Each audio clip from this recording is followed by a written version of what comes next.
Hello everyone, welcome to our YouTube channel. Myself Kriti Nandan. और आज हम लोग पॉलिनोमियल्स का जितना भी कॉन्सेप्ट है आपके क्लास 10 सीबीएसई बोर्ड में उसका डिस्कशन करने वाले हैं इस पूरे वीडियो में। सो बेसिकली पॉलिनोमियल्स, इसका मीनिंग ही क्या होता है, सबसे पहले यही इंपॉर्टेंट है। तो पॉलिनोमियल का मतलब होता है it consisting of several terms, यानी कि इसमें बहुत सारे टर्म्स होंगे और आप बोल सकते हैं it's basically a combination of variables and constant. यहाँ पे जैसे आप एग्जांपल भी देख रहे होंगे 3x+5, तो ये इसमें क्या है, x जो है वो वेरिएबल है और 5 और 3 ये क्या है, कांस्टेंट है। तो ये बेसिकली क्या है, कॉम्बिनेशन है किसका, वेरिएबल एंड कांस्टेंट का। आप लोग की बुक्स में भी इसका डेफिनेशन दिया हुआ, इसलिए मैंने लिखा है an expression of the form px equal to a0 plus a1x plus a2x² just goes to an x की power n, where an not equal to 0 is called a polynomial in x of degree n। Most of the student को ये definition समझ में ही नहीं आता है, इसलिए आप बेसिक समझो कि पॉलिनोमियल का डेफिनेशन होगा क्या। जनरली ये बेसिकली कॉम्बिनेशन है वेरिएबल एंड आपका कांस्टेंट का, ठीक है।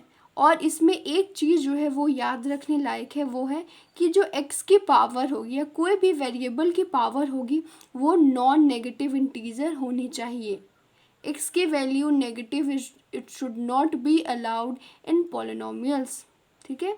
जैसे 3x+5 ये क्या है, पॉलिनोमियल है। क्यों? क्योंकि यहाँ पे x और 5 और 3 ये सब क्या है, कॉम्बिनेशन में है।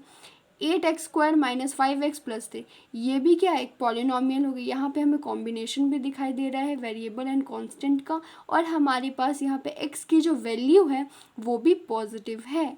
अब है कि कौन से चीज़ें हैं जो पॉलिनोमियल नहीं है, तो है मैंने एग्जांपल में लिखा है 1/x+5। तो आखिर यहाँ पे भी तो कॉम्बिनेशन है, x+5 है, वेरिएबल्स है, कांस्टेंट। तो आखिर क्या चीज़ें हैं जो इसे पॉलिनोमियल नहीं बनने दे रही है, वो है इसका पावर। मैंने अभी आपको बताया कि x की पावर नेगेटिव नहीं होनी चाहिए, और जब हम लोग जानते हैं कि x+5 डेनोमिनेटर में है, तो जब हम लोग इसे ये न्यूमरेटर में जाएगा तो यहाँ पे नेगेटिव साइन आएगा, है ना। तो जब नेगेटिव साइन आएगा तो x की वैल्यू 1 की जगह -1 हो जाएगी, जो कि पॉलिनोमियल में अलाउड नहीं है। तो इसलिए ये सारे एग्जांपल्स हैं कि ये सब पॉलिनोमियल नहीं हो सकते हैं। अब क्या है कि पॉलिनोमियल्स का कुछ टाइप्स है। फर्स्ट है आपका लीनियर पॉलिनोमियल्स, थर्ड है आपका क्वाड्रेटिक पॉलिनोमियल्स, थर्ड है आपका क्यूबिक पॉलिनोमियल्स, फोर्थ है आपका बाई क्वाड्रेटिक पॉलिनोमियल्स। तो लीनियर पॉलिनोमियल्स क्या होता है, जैसे 3x+5, इसमें सिंपली जो x की डिग्री होगी, यानी x या फिर आप कोई भी वेरिएबल ले सकते हो, उसकी जो डिग्री होगी उसका पावर 1 होगा। जैसे यहाँ 3x+2 है, 3x+5 है, तो यहाँ जो 3x+5 है, तो यहाँ x की जो पावर है वो क्या है, आपको 1 है ना। आपको यहाँ पे x की पावर क्या दी हुई है, 1। तो 3x-5 में ये जो पॉलिनोमियल को अगर हमें पूछा जाए ये कौन सा टाइप है, तो it's called linear polynomial. Second है आपका क्वाड्रेटिक पॉलिनोमियल। यहाँ 3x² प्लस 5x माइनस 8 है, तो यहाँ x की जो मैक्सिमम वैल्यू है वो 2 है, तो यानी x की जो डिग्री है वो क्या है, यहाँ पे 2। तो यहाँ पे हम लोग इसे अगर पॉलिनोमियल्स में टाइप पूछा जाए तो ये हो गया आपका क्वाड्रेटिक पॉलिनोमियल्स। थर्ड है आपका क्यूबिक पॉलिनोमियल्स। तो यहाँ पे जो x की मैक्सिमम डिग्री या मैक्सिमम पावर होगा वो आपका 3 होगा। x का जो मैक्सिमम पावर यहाँ पे 3 हो गया, तो यहाँ पे ये कौन से कैटेगरी में जाएगा, क्यूबिक पॉलिनोमियल। फोर्थ है आपका बाई क्वाड्रेटिक पॉलिनोमियल। तो यहाँ पे जो x की मैक्सिमम वैल्यू होगी वो होगी 4।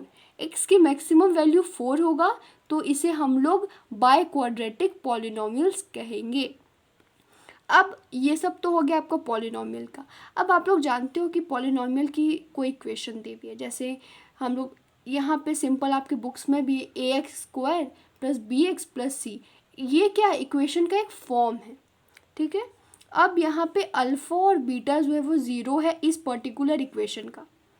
You can also say roots, alpha beta मान लो रूट्स है या फिर जीरोज। तो सम ऑफ हम लोग ये जानते हैं, जैसे कि सपोज मेरे पास इक्वेशन दिया हुआ है, यहाँ पे हम लोग एक सपोज कुछ करते हैं, यहाँ पे x square plus x plus one, ये मेरा इक्वेशन है, ठीक है। इसी के फॉर्म में लिखा है मैंने, यहाँ पे ए की वैल्यू 1 हो गई, बी की वैल्यू भी 1 हो गई और सी की वैल्यू भी 1 हो गई। तो ये मैंने एक एग्जांपल के लिए लिया है। और अल्फ़ा और बीटा जो ये पर्टिकुलर इक्वेशन का रूट्स है, तो अब यह ज़ीरोज़ है, तो हमें फाइंड करना है कि सम ऑफ ज़ीरोज़ या सम ऑफ रूट्स क्या होगा। तो सम ऑफ ज़ीरोज़, तो उसका हम लोग का सिंपल फॉर्मूला और इक्वेशन होता है, वो क्या है, अल्फ़ा प्लस बीटा, यानी कि सम ऑफ ज़ीरो क्या होता है, माइनस बी बाई ए। तो अगर हम लोग को इस पर्टिकुलर क्वेश्चन के लिए अगर हमें लिखना है अल्फ़ा प्लस बीटा का वैल्यू सम ऑफ ज़ीरोज़, तो हो जाएगा alpha plus beta equal to minus B. तो यहाँ बी क्या है, एक्स वाला को हम लोग बी बोलते हैं, तो यहाँ बी की वैल्यू क्या है, 1, तो माइनस 1 बाय ए का एक्स स्क्वायर का कोफिशिएंट क्या है, ए, और यहाँ पे ए का वैल्यू क्या है, 1, तो लिखेंगे 1। तो अल्फ़ा प्लस बीटा यहाँ पे क्या हो गया, -1। सिमिलरली प्रोडक्ट ऑफ रूट्स या प्रोडक्ट ऑफ ज़ीरोज़ जो है उसका वैल्यू क्या होगा, सी बाय ए। यहाँ पे सी 1 है, ए 1 है, तो अल्फ़ा इंटू बीटा क्या हो गया, 1। बिल्कुल सिंपल है, polynomial is basically easy chapter. अब आपका थर्ड है, मतलब ये जब हमें हमारे पास दो ही ज़ीरोज़ दिए हुए, तो अब तो हो गया कि हमारे पास कोई इक्वेशन दी हुई थी और हमें उसे पर्टिकुलरली सम ऑफ ज़ीरोज़ और प्रोडक्ट ऑफ ज़ीरोज़ निकालना था। बट अब क्या है कि क्वाड्रेटिक पॉलिनॉमियल है जिसमें अल्फ़ा बीटा जो है वो गिवन है और हमें इक्वेशन फाइंड करना है। तो पी एक्स हम लोग क्या लिख सकते हैं, अल्फ़ा बीटा मेरे पास गिवन है, तो सम ऑफ ज़ीरोज़ और रूट्स गिवन है और प्रोडक्ट ऑफ ज़ीरोज़ गिवन है।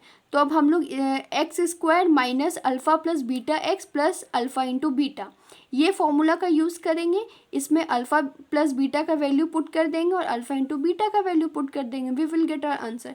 सपोज इन दैट केस में हम लोग यही वाला वैल्यू को डालते हैं, अल्फ़ा प्लस बीटा मेरा -1 है, तो यहाँ हम लोग कर देंगे -1। अल्फ़ा इंटू बीटा का वैल्यू मेरा 1 आया था, तो कर देंगे 1।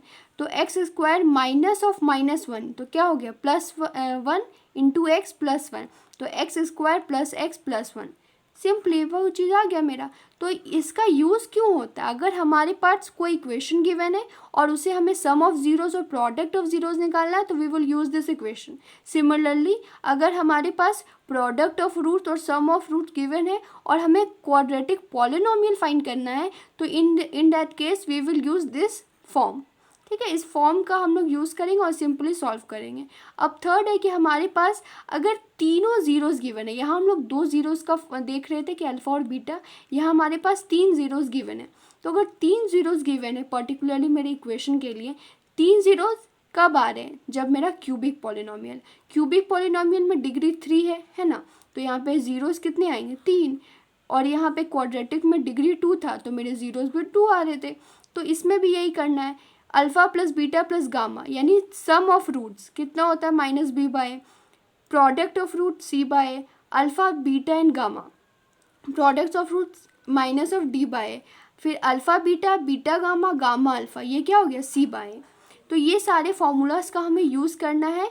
अगर हमें क्वेश्चन दिया हुआ हो कि आपको सपोज कोई इक्वेशन दी हुई है और आपको निकालना है सम ऑफ ज़ीरोज़, तो आप -b बाय करेंगे, product of zeros -d by करेंगे, और अगर alpha beta beta gamma gamma alpha का वैल्यू फाइंड करना है तो आप सिमिलरली c बाय कर लेंगे और इससे सिमिलरली आंसर आ जाएगा। और क्यूबिक पॉलिनॉमियल में अगर हमारे पास अल्फ़ा बीटा गामा गिवन है और हमें इसका फॉर्मूला का यूज़ करके हम लोग ये सारी वैल्यूज़ को फाइंड कर लेंगे, तो हमें अगर ज़ीरोज़ गिवन है और हमें इक्वेशन बतानी है, तो हम लोग इस फॉर्मेट का यूज़ करेंगे। इसको मैंने इंपॉर्टेंट में इसलिए डाला है ताकि इसको आप लोग लर्न करो, इस फॉर्मेट को। X cube minus alpha plus beta plus gamma x square plus alpha beta beta gamma gamma alpha x minus alpha beta gamma, ये फॉर्मूला का आप यूज़ करोगे। एक्स क्यूब तो मेरा है क्योंकि हमको क्यूबिक पॉलिनॉमियल निकालना है। अल्फ़ा बीटा गामा का वैल्यू हम लोग -b बाय और अल्फ़ा बीटा मेरे पास गिवन है गामा, इन सब का हम लोग लिख लेंगे। फिर alpha beta beta gamma gamma alpha का वैल्यू भी हम लोग फाइंड कर लेंगे, अल्फ़ा बीटा गामा, इन तीनों का वैल्यू हम लोग यहाँ पे पुट करेंगे and we will get our answer. बस इतना ही है। बस एक कॉन्सेप्ट जो है वो आपका नहीं मैंने अभी इस वीडियो में डाला है, वो है डिवीज़न एल्गोरिथम फॉर पॉलिनॉमियल्स। उसको मैं चाहती हूँ कि मैं क्वेश्चंस के थ्रू आपको समझाऊँ ताकि आपको पूरा ध्यान से समझ में आ जाए। अगर किन्हीं भी बच्चों को इसका स्क्रीनशॉट लेना है तो आप इसका स्क्रीनशॉट ले सकते हो। So that's it for this video. अगर आपको अच्छा लगा हो तो प्लीज़ इसे लाइक करें, सब्सक्राइब करें, अपने फ्रेंड्स के साथ शेयर करें। और अगर आपको पता नहीं है तो हम लोग एक सीरीज़ स्टार्ट किए हैं जिसमें आपका टर्म वन से रिगार्डिंग जितने भी इंपॉर्टेंट चीज़ें क्वेश्चन है वो हम लोग डिस्कस करें। और नेक्स्ट वीडियो में हम लोग पॉलिनोमियल का क्वेश्चन, ये तो मैंने आपको बता दिया इंपॉर्टेंट कंसेप्ट, अब हम लोग क्वेश्चन के थ्रू कैसे इसको सॉल्व करेंगे और ट्रिक्स क्या होगी एमसीक्यू के लिए वो सब भी डिस्कशन करेंगे। तो उसके लिए मेक श्योर कि आप लोग जो है वो नोटिफिकेशन बेल को प्रेस करें ताकि जितनी भी अपडेट्स है मेरी चैनल्स के रिगार्डिंग वो आपको मिले और आप उस पर्टिकुलर चीज़ को आराम से देखें और अपना सिलेबस को कंप्लीट करें। Until then keep learning, keep enjoying.